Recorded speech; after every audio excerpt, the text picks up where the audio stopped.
BBC বাংলার অধিবেশন প্রবাহতে আপনাদের স্বাগত। আজ আপনাদের সাথে লন্ডন স্টুডিও থেকে আছি মানসী বড়ুয়া, আর ঢাকায় আমার সাথে থাকছেন আকবর হোসেন। বাংলাদেশের সর্বশেষ গুরুত্বপূর্ণ আপডেট সংবাদে আপনাকে স্বাগত। শুরুতেই সংবাদ শিরোনাম, পরে বিস্তারিত। প্রথমে জানাবো আমাদের হাতে থাকা সর্বশেষ গুরুত্বপূর্ণ সবথেকে তাজা আপডেট সংবাদ। 1/4 শান্তিরক্ষী কমাচ্ছে জাতিসংঘ, ঝুঁকিতে বাংলাদেশ।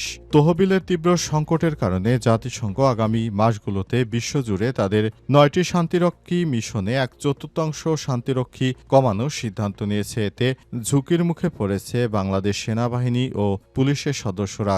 এই সিদ্ধান্তের ফলে প্রায় 13 থেকে 14 হাজার শান্তিরক্ষী ও পুলিশ সদস্যকে তাদের নিজ নিজ দেশে ফেরত পাঠানো হবে। জাতিসংঘের শান্তিরক্ষা কার্যক্রমের অন্যতম শীর্ষে অবদানকারী দেশ হিসেবে বাংলাদেশ উল্লেখযোগ্যভাবে ক্ষতিগ্রস্ত হওয়ার আশঙ্কা করা হচ্ছে। এরপর জানাবো সাইবার হামলার শঙ্কায় বিমানবন্দরে সতর্কতা জারি। লন্ডনে হিথ্রো, ব্রাসেলস ও বার্লিন বিমানবন্দরে সাইবার হামলার পর এবার বাংলাদেশে সব আন্তর্জাতিক এবং অভ্যন্তরীণ বিমানবন্দরে সাইবার সুরক্ষা নড়েচড়ে বসেছে। বেসামরিক বিমান চলাচল কর্তৃপক্ষ বেবিচক এর অংশ হিসেবে গত সপ্তাহে সতর্কতা জারি করেছে। বেবিচক বলা হয়েছে আজ থেকে যেন আরও শক্ত পাসওয়ার্ড ব্যবহার করা হয় এবং ফিশিং লিঙ্কে কোনোভাবেই ক্লিক করা যাবে না।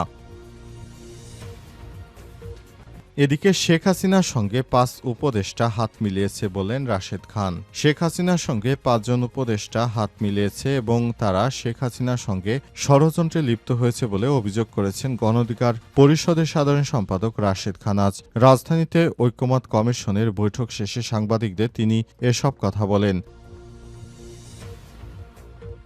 জানাবো শাপলা না দিলে বাদ দিতে হবে ধানের শীষ, বললেন নাসির উদ্দিন পাটোয়ারি। এনসিপির মুখ্য সমন্বয়ক নাসির উদ্দিন পাটোয়ারি বলেছেন, নির্বাচন কমিশনের সামনে দুটো পথ খোলা আছে। শাপলা প্রতীক দিতে হবে, অন্যথায় প্রতীকের তালিকা থেকে ধানের শীষ, সোনালী আঁশও বাদ দিতে হবে। এবং সর্বশেষ জানাবো প্রথম বিলিয়নিয়ার ফুটবল হিসেবে খ্যাতির চূড়ান্ত পর্যায়ে ক্রিস্টিয়ানো রোনালদো। ফুটবল তারকাদের মধ্যে সব থেকে বেশি আয় সম্পদ ক্রিস্টিয়ানো রোনালদোর। নতুন তথ্য, 40 বছর বয়সী এই পর্তুগিজ ফুটবলার ইতিহাসে প্রথম বিলিয়নিয়ার খেলোয়াড়। এমনিতেই তথ্য জানিয়েছে ব্লুমবার্গ বিলিয়নিয়ার্স ইন্ডেক্স। আল নাসর তারকার মোট সম্পদের পরিমাণ 110 কোটি মার্কিন ডলার বা 1.4 মিলিয়ন বাংলাদেশি মুদ্রায়, যা 17,054 কোটি টাকার বেশি। 2002 থেকে 2023 সাল পর্যন্ত রোনালদোর বেতন পাবন 55 কোটি ডলারের বেশি উপার্জন করেছেন। প্রিয় দর্শক, এতক্ষণ শুনছিলেন সংবাদ শিরোনাম, এবারে বিস্তারিত। তবে তার আগে বন্ধুরা অনুরোধ থাকবে এই সংবাদটিতে একটি লাইক দিন।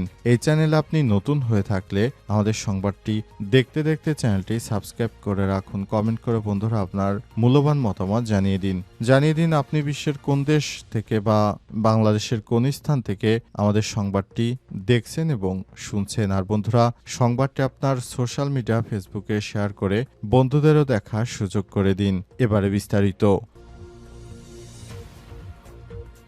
1/4 শান্তিরক্ষী কমাচ্ছে জাতিসংঘ, ঝুঁকিতে বাংলাদেশ। তহবিলের তীব্র সংকটের কারণে জাতিসংঘ আগামী মাসগুলোতে বিশ্বজুড়ে তাদের 9টি শান্তিরক্ষী মিশনে 1/4 শান্তিরক্ষী কমানোর সিদ্ধান্ত নিয়েছে। আজ সংস্থাটির ঊর্ধ্বতন কর্মকর্তারা বিষয়টি নিশ্চিত করেন। এই সিদ্ধান্তের ফলে প্রায় 13 থেকে 14 হাজার শান্তিরক্ষী ও পুলিশ সদস্যকে তাদের নিজ নিজ দেশে ফেরত পাঠানো হবে। জাতিসংঘের শান্তিরক্ষী কার্যক্রমে অন্যতম শীর্ষ অবদানকারী দেশ হিসেবে বাংলাদেশ উল্লেখযোগ্যভাবে ক্ষতিগ্রস্ত হওয়ার আশঙ্কা করা হচ্ছে। জাতিসংঘের এক ঊর্ধ্বতন কর্মকর্তা নাম প্রকাশ না করা সত্ত্বে জানান, আমাদের মোট শান্তিরক্ষী সৈন্য ও পুলিশের প্রায় 25%কে তাদের সরঞ্জাম সহ দেশে ফিরিয়ে আনতে হবে।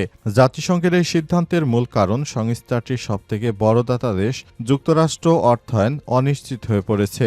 যুক্তরাষ্ট্রে জাতিসংঘে শান্তিরক্ষা তহবিলের প্রায় 26% একাই যোগান দিয়ে থাকে, আর চীন রয়েছে দ্বিতীয় অবস্থানে, প্রায় 24% দিয়ে থাকে চীন। জাতিসংঘের হিসাব অনুযায়ী চলতি বছরে 1 জুলাই নতুন অর্থবছর শুরু হওয়ার আগে যুক্তরাষ্ট্রের কাছে সংস্থাটির 1.5 বিলিয়ন ডলার বকেয়া ছিল। নতুন বকেয়া যুক্ত হয় বর্তমানে পাওনার পরিমাণ দাঁড়িয়েছে 2.8 বিলিয়ন মার্কিন ডলার। যদিও যুক্তরাষ্ট্র জাতিসংঘে কে আশ্বস্ত করেছে যে শীঘ্রই 680 মিলিয়ন ডলার পরিশোধ করা হবে, তবে দীর্ঘমেয়াদী অর্থায়ন সংকট এখনও কাটেনি। প্রেসিডেন্ট ডোনাল্ড ট্রাম্পের কঠোরভাবে শাসন করাতে যুক্তরাষ্ট্রে বিভিন্নভাবে সমস্যায় পড়েছে যারা শান্তিরক্ষী মিশনে রয়েছে সেসব কর্মচারীরা। তারাও ভবিষ্যতে যুক্তরাষ্ট্র থেকে অর্থায়ন কমানোর কারণে এই ধরনের সমস্যার মুখোমুখি হচ্ছে। সাইবার হামলার শঙ্কায় বিমানবন্দরে সতর্কতা জারি। লন্ডনের হিথ্রো, ব্রাসেলস ও বার্লিন বিমানবন্দরে সাইবার হামলার পর এবার বাংলাদেশের সব আন্তর্জাতিক ও অভ্যন্তরীণ বিমানবন্দরে সাইবার সুরক্ষার নড়েচড়ে বসেছে বেসামরিক বিমান চলাচল কর্তৃপক্ষ। বেবিচকের অংশ হিসেবে গত সপ্তাহে সতর্কতা জারি করেছে বেবিচক। সংস্থাটির ওয়েবসাইটে হামলার পরিপ্রেক্ষিতে বিমানবন্দরগুলোকে দেওয়া হয়েছে 10টি বিশেষ নির্দেশনা। সম্প্রতি বিমানবন্দরের নিরাপত্তা নিয়ে বেবিচকের বোর্ড সভায় সিদ্ধান্ত গ্রহণ করা হয়েছে। বেবিচকের সদস্য এয়ার কমোডর আব্দুল সাইদ মাহবুব খান পরিকল্পনা ও পরিচালনা স্বাক্ষরিত চিঠিতে বিমানবন্দরগুলোকে 10টি নির্দেশনা দেওয়া হয়েছে। শক্তিশালী পাসওয়ার্ড ব্যবহার করা, বিভিন্ন প্ল্যাটফর্মে পাসওয়ার্ড পুনরায় ব্যবহার থেকে বিরত থাকা এবং পাসওয়ার্ড নিয়মিত পরিবর্তন করা, অপরিচিত বা সন্দেহজনক ইমেল বা লিঙ্কে ক্লিক করা যাবে না। এছাড়া ইউরোপের বিভিন্ন দেশে যথাক্রমে এর আগে সাইবার হামলা হয়েছে এবং এই হামলার কারণে সেখানে দেখা গেছে সেই রাষ্ট্রগুলোতে তাদের বিমান পরিষেবা বন্ধ করে দিতে বাধ্য হয়ে যায়। এজন্য বাংলাদেশে এখন নতুন করে এই হামলার আশঙ্কা তৈরি হচ্ছে। এ কারণে বেবিচকের পক্ষ থেকে 10টি নির্দেশনা জারি করা হয়েছে যাতে করে কোনো সমস্যায় পড়তে না হয়। অন্তর্বর্তীকালীন সরকারের প্রধান উপদেষ্টা প্রফেসর ডক্টর মোহাম্মদ ইউনূসও আগের থেকে অনেক বেশি সতর্ক অবস্থানে রয়েছে যাতে করে বাংলাদেশের উপরে যেন এই ধরনের কোনো সমস্যা ভর না করে। সেভাবেই বিমানবন্দরকে আরও নিরাপত্তায় রাখতে হবে সেই প্রত্যাশা অনুযায়ী কাজ করছে, যেন বিষয়গুলো খুব ভালো আকারে সামনের দিকে এগিয়ে যায়, যেন বাংলাদেশের বিমান চলাচলে কোনো ধরনের সমস্যা না হয় এবং হ্যাকিং থেকে সবকিছু যেন নির্দিষ্টভাবে সবকিছু সুরক্ষা করা যায়। সেজন্য বেবিচকের পক্ষ থেকে এই নির্দেশনাগুলো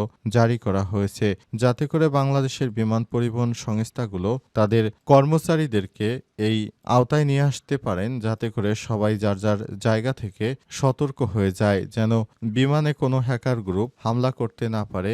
এজন্য আরও শক্তিশালী পাসওয়ার্ড ব্যবহার করতে হবে এবং সবাইকে চোখ কান খোলা রেখে কাজ করতে হবে যাতে করে বাংলাদেশের অবস্থাও খারাপ না হয়।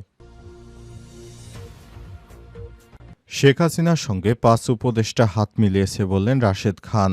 শেখ হাসিনার সঙ্গে 5 জন উপদেষ্টা হাত মিলিয়েছে এবং তারা শেখ হাসিনার সঙ্গে ষড়যন্ত্রে লিপ্ত হয়েছে বলে অভিযোগ করেছেন গণ অধিকার পরিষদের সাধারণ সম্পাদক রাশেদ খান। তিনি বলেছেন, আমরা বাংলাদেশটাকে সাজাতে চেয়েছিলাম, কিন্তু দেখা যাচ্ছে এসব দুষ্কৃতকারীদের কারণে আমরা বাংলাদেশটাকে আসলে তার মর্যাদার জায়গায় নিতে পারছি না। অন্তর্বর্তীকালীন সরকারের প্রধান উপদেষ্টা প্রফেসর ডক্টর মোহাম্মদ ইউনূসের সরকার আমাদেরকে যেভাবে সামনের দিকে এগিয়ে নিয়ে যেতে চাচ্ছেন, আমরা আসলে সেভাবে দেশটাকে ভবিষ্যতের বাংলাদেশের দিকে দেশটাকে নিতে পারছি না।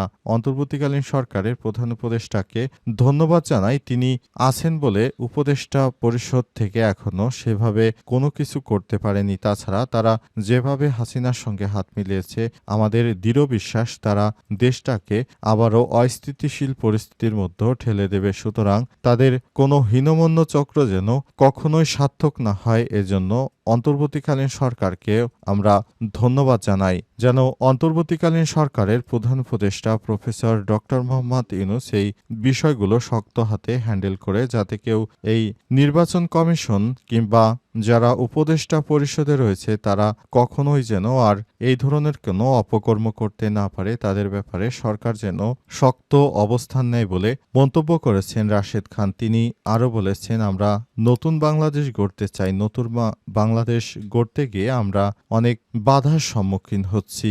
এই বাধাগুলো আমাদেরকে অবশ্যই কাটিয়ে ভবিষ্যতের বাংলাদেশ বিনির্মাণ করতে হবে। আর যেসব উপদেষ্টারা আমাদের বিপ্লবকে ব্যর্থ করতে চাচ্ছে সেসব উপদেষ্টাদেরকে আমরা কখনোই ছাড় দেব না।